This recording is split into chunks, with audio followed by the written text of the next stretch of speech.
Hello, and let's go over the flame flicker material function. The name already kind of says what it does. It makes your texture flicker, like a flame. There's a horizontal flicker and vert flicker. In this case, I'm going to use the vertical flicker. And as you can see, it's kind of messy. Just make sure that you set your texture sample to clamp. And there you go. And this already looks quite decent. And there's still some things you can obviously play with. There's the flame width and the flame A and B. A is basically the biggest size, the base size, and generally you want it at 1, maybe one at 2, but it depends on how big your texture is. You can also go lower and make it a bit thinner, like that. Then you get something a bit more like this.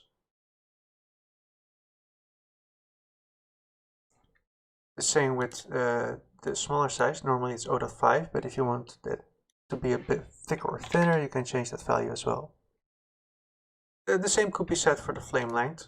The height is normally 1. If you want it smaller, you can do something like this. It doesn't look that that good, but you can play with the values. Flame length is default to 7.75, and anything lower will just a little bit weird, but at 1 it doesn't make any weird stretchings, but 0.5 and it should go about half down. You can use this to tweak your flame effect. The flicker speed, you can tweak that value, you can make it faster or slower, depending on your needs, though higher values tend to look better. So at 6, it goes a bit insane, but 4 still looks somewhat well. Lower values tend to be better.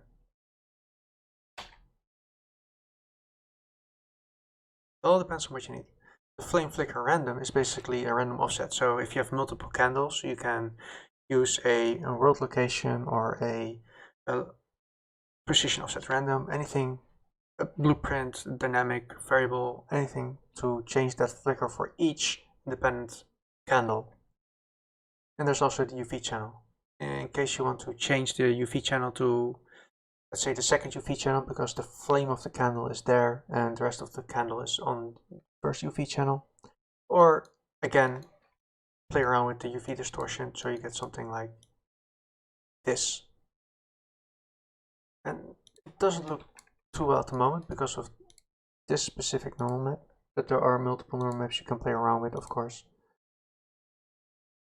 And if you make that go upwards, banner speed,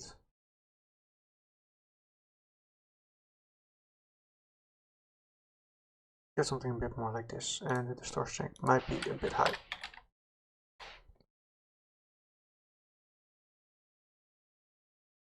Maybe you want it a little bit faster.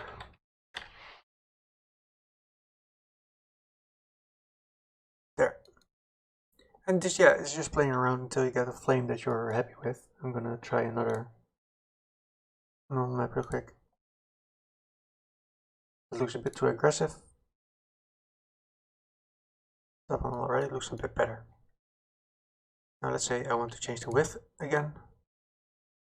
0.5 feels a little bit too much, so let's do 0.8.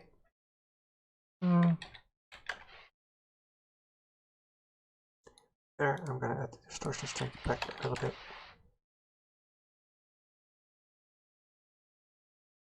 So that's basically what the material function does. You can play around it, create some cool flicker effects. Alright, that's it for this video. Take care.